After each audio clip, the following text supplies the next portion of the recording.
వార్షికోత్సవం సందర్భంగా Meenakshi test tube baby centre Guntur నందు ఐవీఎఫ్ ట్రీట్మెంట్ పై 40% రాయితీ. నమస్తే, welcome to Suman TV. Present మనతో పాటు ఉన్నారు business analyst doctor Nandi Rameshwar Rao గారు. నమస్తే సార్. సార్, రెంట్స్ గురించి మనం చాలా వీడియోలో మాట్లాడుకున్నాం. హైదరాబాద్ లో అద్దెలు విపరీతంగా పెరిగిపోతున్నాయి. ఏరియాకి కూడా చేంజ్ అవడం చూస్తున్నాం. ఇంకా ఐటీ సెక్టార్స్ ఉన్నటువంటి ఏరియాలో అయితే చాలా దారుణంగా. ఎందుకు రెంట్స్ ఇంతలా పెరిగిపోతున్నాయి ఏంటి అంటే ఒకసారి మనం చెక్ చేస్తే, మీరు పిల్లలకి అంటూ పోతున్నాం, పాపులేషన్ పెంచుకుంటాం, ఈ భూమి మాత్రం పెరగదు. సో పిల్లలకి అనడం తప్పు కాదు, బట్ అక్కడ మనకు ఉన్న అవైలబిలిటీ రిసోర్సెస్ లేవు. 50 సంవత్సరాలు మీరు పుట్టక ముందు ల్యాండ్ ఎంత ఉందో ఈ రోజు కూడా అంతే ఉంది. ఏమైనా చేంజ్ ఉందా?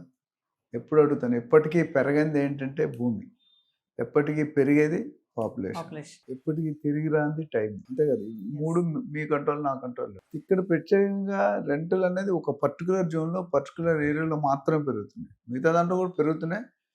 బట్ జనరల్గా రెంటల్ ఇన్వెస్ట్మెంట్ చేసేటప్పుడు 3-4 రకాలు మనం మాట్లాడుకున్నాం. ఒకటి, ఉండడానికి కొనుక్కుంటాం. First house, primary house. Second, trading, అంటే మీరు కొనుక్కొని అమ్ముతుంటారు, లాభాలు వేసుకోవాలి. 6 నెలలు, 1 year, 2 years ఉండి మళ్ళీ ఇన్వెస్టర్స్ అని కూడా అంటారు. ప్రాజెక్ట్ బిగినింగ్లో వితౌట్ పర్మిషన్ తక్కువ రేటు కొనుక్కొని ప్రాజెక్టు కంప్లీట్ అవుతూ ప్రోగ్రెస్ అవుతూ రేట్ పెరిగిపోతుంది. 5,000 కొనేది 6,000, 7,000. సో అదొకటి. మూడోది రెంటల్ ఇన్కమ్, మనం మాట్లాడే టాపిక్ టుడే రెంటల్ ఇన్కమ్. నాలుగోది లాంగ్ టర్మ్ ఇన్వెస్ట్మెంట్. సో ఈ రెంటల్ ఇన్కమ్ అనేది ROI అంటారు. ROI అంటే రిటర్న్ ఆన్ ఇన్వెస్ట్మెంట్. మనం ఎంత పెడితే ఎంత వస్తుంది. గోల్డ్లో ఒకలా వస్తుంది, సిల్వర్లో ఒకలా వస్తుంది, భూమి మీద పెడితే ఒకలా ఉంది, స్టాక్ మార్కెట్ ఒకలా ఉంది, ఇంకా మిగతా అదర్ మ్యూచువల్ ఫండ్స్, అనేక ఇతర ఐటమ్స్ నాటి కార్యక్రమాలు జరుగుతుంటాయి. నేను ఫర్ ఎగ్జాంపుల్ ఇక్కడ పక్కనే చెప్తున్నా, మన ఇంటి పక్కనే నాగార్జున గారి ల్యాండ్ ఒక డెవలప్మెంట్కి బిల్డర్కి ఇచ్చారు. అది చాలా చిన్న గేటెడ్గా ఉంటే only G+. Landscaping super, one of the top 2-3లో ఉంటుంది ల్యాండ్స్కేప్. ఇది దాదాపు 2020 సంవత్సరాలు, 19 years అయింది. Rent 1 lakh to 1,25,000. మెయింటెనెన్స్ ఎంత ఉంటుంది? 3,000-4,000 ఉంటుంది, కాదు 25,000. మీలాంటి వాళ్ళు బతకలేదు, నాలాంటి వాళ్ళు బతకలేరు. అయితే కోకాపేట దీని భిన్నంగా ఉంది. కొత్తవి మీరు తెలుసుకుంటే 2019 కేసీఆర్ గారి టైంలో 40 కోట్లు పర్ ఏకర్ ఉండేది అక్కడ. 2023 100 కోట్లు అయింది, 100.75 కోట్లు. 2025 లాస్ట్ ఇయర్ 177 కోట్లు. Rayadurgam, knowledge city. మొన్న జరిగిన ఆక్షన్లో 237 కోట్లు. నెక్స్ట్ ఇయర్ జరిగే ఆక్షన్లో మీరు రాసి పెట్టుకోండి, మనం దీని మీద మళ్ళీ వీడియో చేయాల్సి వస్తుంది, 300 కోట్లు. ఎంత? ఏకర్. మరి బిల్డర్కి ఏం మిగులుతుందండి, కొనుక్కున్నట్టుగా ఏం మిగులుతుంది? సో పెరుగుట కరకు అనుకుంటాను, ఇక్కడ పెరుగుట కొరకు పెరుగుట కనిపించలేదు. ఎంత మార్కెట్, ఎంత పబ్లిసిటీ చేసినా, ఎంత మాట్లాడినా, ఎంత ప్రో మాట్లాడినా, ఎంత నెగిటివ్ మాట్లాడినా జరిగేదైతే జరుగుతుంది. మనం మీడియాలో చాలాసేపు వాస్తవం అవాస్తవం రెండింటినీ మాట్లాడాలి, ఒకటి మాట్లాడకూడదు. మీరు ఒక పొలిటికల్ పార్టీకి సపోర్ట్ చేస్తున్నది, మేము అనలిస్ట్గా ఏం చేస్తున్నాం, గ్రౌండ్ రియాలిటీకి వెళ్తాం. మీరు చెప్పింది ఎంతవరకు మీడియా ఏదైనా మాట్లాడచ్చు. అంటే సార్, ఇప్పుడు ఈ గేటెడ్ కమ్యూనిటీస్ ఏవైతే హై రైజ్ బిల్డింగ్స్ ఏవైతే ఉంటాయో, ఈ ఓనర్స్ ఎవరైతే ఉంటారో ఈ అద్దెలు పెంచేసి ఈ అద్దెలతో వీళ్ళు ఈఎంఐలు కట్టుకుంటున్నారు అనేది ఒక టాక్. నిజమే అంటారా? హిందీలో ఒక ప్రోవర్బ్ ఉంది, నాకు బాగా అలవాటు, జనాలకు అర్థం కాదు. ఏక్ జమానమే రాజా తా, ఇప్పుడు రాజా లేడు. సో ఇక్కడ మీరు గమనించాల్సింది అంటే, ఇందులో 2 క్వశ్చన్లు అడిగారు మీరు ఒకే దాంట్లో. చిరంజీవి గారికి క్షమించు అనే పదం నచ్చదు, తెలుసా మీకు? సినిమాలో ఒరిజినల్ అయితే తెలియదు. నాకు గేటెడ్ కమ్యూనిటీ అనే పదం నచ్చదు. ఎందుకంటే నచ్చదంటే not in any negative sense. Gated కమ్యూనిటీలో ఉన్న ఫెసిలిటీ ఎంతమంది వాడుకుంటారని మీరు రీసెర్చ్ చేయండి యాజ్ ఎ మీడియా. ఎందుకు సార్ వాడుకుంటారు కదా చాలా మంది, వాటి కోసమే గేటెడ్ కమ్యూనిటీకి వెళ్ళే వాళ్ళు. నేను మీ గేటెడ్ కమ్యూనిటీ కనిపిస్తా, మీరు స్విమ్మింగ్ పూల్కి వెళ్తారా? ఓపెన్గా చెప్పండి. వెళ్ళరు. మీరు కదా, మీ ఆయన కూడా వెళ్ళరు. చిన్నపిల్లలు 5-10 సంవత్సరాల వెళ్తారు. జాగింగ్ టైం, ఈరోజు పొద్దుట ఆడపిల్ల హౌస్ హోల్డ్ లేస్తే 7 గంటలకు 6 గంటలు లేస్తే క్యారేజ్ కట్టి స్నానం చేసి పూజ చేసి ఆఫీస్కి వెళ్ళడానికే పరిగెడుతున్నారు, స్వెట్టింగ్. వాకింగ్ టైం ఎక్కడ? నేను అంతా కాదు, పోర్షన్ ఆఫ్ ద పీపుల్ కొంతమంది నిజంగానే యూటిలైజ్ చేసుకుంటే వాళ్ళు వర్త్. ఎమ్యూనిటీస్ అని చెప్పి గేటెడ్ కమ్యూనిటీలో 10 లక్షలు, 15 లక్షలు, 20 లక్షలు వేస్తున్నారు. కార్ పార్కింగ్ 5-10 లక్షలు. ఎమ్యూనిటీస్లో మన స్విమ్మింగ్ పూల్ ఉంటుంది, జాగింగ్ ట్రాక్ ఉంటుంది, క్లబ్ హౌస్ ఉంటుంది, స్పా ఉంటుంది, బార్ ఉంటుంది, రెస్టారెంట్ ఉంటుంది, హోటల్.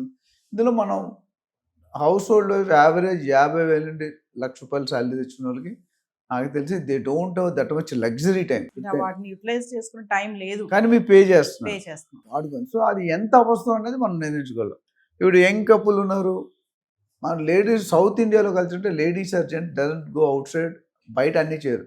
మా తాతగారి కాలంలో బట్టలు లేకుండా ఉట్టి పెట్టుకుంటారు కదా, డ్రాయర్తోనే రోడ్డు మీద చేసేవారు. సూర్యుడికి ఎదురు ఏదో సెంటిమెంట్ ఉంది, నమస్కారం.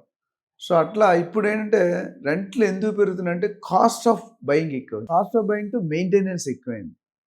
హై రైజ్ మెయింటెనెన్స్ ఎన్ని కావాలని ఎంత కావాలి. సో ఓవరాల్గా చూసుకుంటే రెంటల్ ఇన్కమ్ అనేది పెరగడం, ఎందుకంటే ఒకే దగ్గర ఏరియాలో కాన్సన్ట్రేటెడ్గా ఐటీ ఎంప్లాయీస్ ఉన్నారు. ఐటీ ఎంప్లాయీస్ అనేవాళ్ళు ఆఫీస్ పక్కనే ఇల్లు ఉండాలనుకో, ట్రావెల్ ఎక్కువ చేయడం, travel time, pollution, traffic, body అలసట, ఇవన్నీ కూడా. సో ఇప్పుడు అందుకని ఏం చేస్తారు, మనకి ఒక బిల్డింగ్ ఉంటే 10 బిల్డింగ్ జనాలు ఎగబడుతున్నారు. So when demand is more, మనం గోల్డ్లో చూసాం, demand is more, supply is less, rate will go. ఇప్పుడు ఏమైంది వెస్ట్ జోన్ పర్టికులర్గా నర్సింగిన, కోకాపేట, నల్గొండ, రాయదుర్గం, నాలెడ్జ్ ఇవన్నీ కూడా ఫైనాన్షియల్ డిస్ట్రిక్ట్ కన్స్ట్రక్షన్ బాగానే అవుతున్నాయి. హై రైజ్ ఎంప్లాయీస్ ఇంకా ఎక్కువ అవుతున్నారు. మధ్యలో కొద్ది డౌన్ ట్రెండ్, మళ్ళీ ఇప్పుడు IT every company putting a campus interviews and freshers కింద చూసాను Google 24 lakhs to 40 lakhs for fresher అని. చాలా బిగ్ చేద్దాం, మీరు లైఫ్ టైం పని చేసిన అంత వస్తుంది రాదు, అంటే నెలకి ఇయర్లీ ప్యాకేజ్ 2 lakhs చాలా ఎక్కువ. నార్మల్ 50,000 లక్ష అనేది ఐడియల్. సో ఓనర్స్ రెంట్ ఎలా క్యాలిక్యులేట్ అంటే జనరల్గా నేను పెట్టిన దానికి నాకు ఎంత ఇన్కమ్ రావాలి. జనరల్గా ₹1,00,00,000 మీరు ఫ్లాట్ కొనుక్కుంటే 20 నుండి 25,000 రెంట్ వస్తుంది, అంటే 2.5 to 3% పర్ యానం. ఇలాగ 25 into 12 3 లక్షలు, కోటి మీద 3 లక్షలు మ్యాక్సిమం. ఇప్పుడు ఏమైంది, డిమాండ్ ఎక్కువడం వల్ల ఆ 3% 2.5 కదా 3, 4, 5% కూడా పెట్టి చేస్తుంది.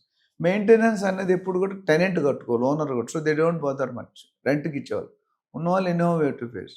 ఈ demand, war condition, in spite of job lay off, geo political condition, IT employees are shifting from here and there. కొంతమంది Vizag and Amaravati is also trying to get. ఇప్పుడు చంద్రబాబు గారు మామూలు మనిషి కాదు, is very senior administrative officer, political కాకుండా CEO. దానివల్ల ఏమవుతుందంటే ఆయన కూడా హైదరాబాద్ కంటే మన అమరావతి బాగా ఉండాలనేది the competition between 2 brothers, Peddanna Chinnanna.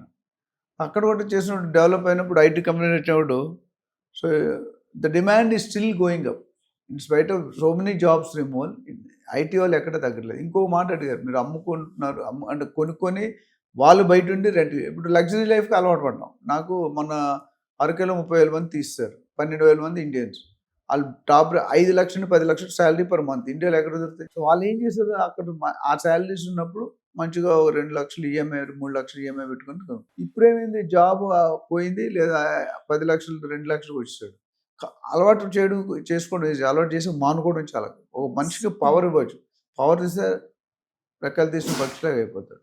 So ఇవన్నీ తీసుకోవడం వాళ్ళు కట్టుకోలేకపోతే they are changing their mind shift, mind change అవుతుంది. ఏమవుతుందంటే నేను ఇంత లగ్జరీ నాకు అవసరం లేదు, భార్యకు ఉద్యోగం లేదు, నాకు ఉద్యోగం లేదు, పిల్లలు చదివించాలి, లక్షలు వాళ్ళు ఏం చేస్తారంటే చిన్నింటికి షిఫ్ట్ అయిపోయి పెద్దల్ని అద్దెకిచ్చి కొంతవరకు ఈఎంఐని మ్యాచ్ చేస్తాం. So that's a major problem. అది కావాలి, అది కుదిరి అంటే ఇంకా టైం పడుతుంది. Because again market has to. Modi గారు గోల్డ్ ఎందుకు కొనొద్దు అన్నారు, ఫారెన్ ఎక్స్చేంజ్ ఉండాలి, మనం ఎక్కువ పాయింట్. సో ఇక్కడ కూడా ఏం చేస్తున్నారు, జాబులు మళ్ళీ వస్తే మేము వెళ్తాయి, లేకపోతే ఈఎంఐ కట్టకపోతే నా గరక నా గట్క, ఈఎంఐ కట్టలేడు, రెంట్ కట్టలేదు. Thank you.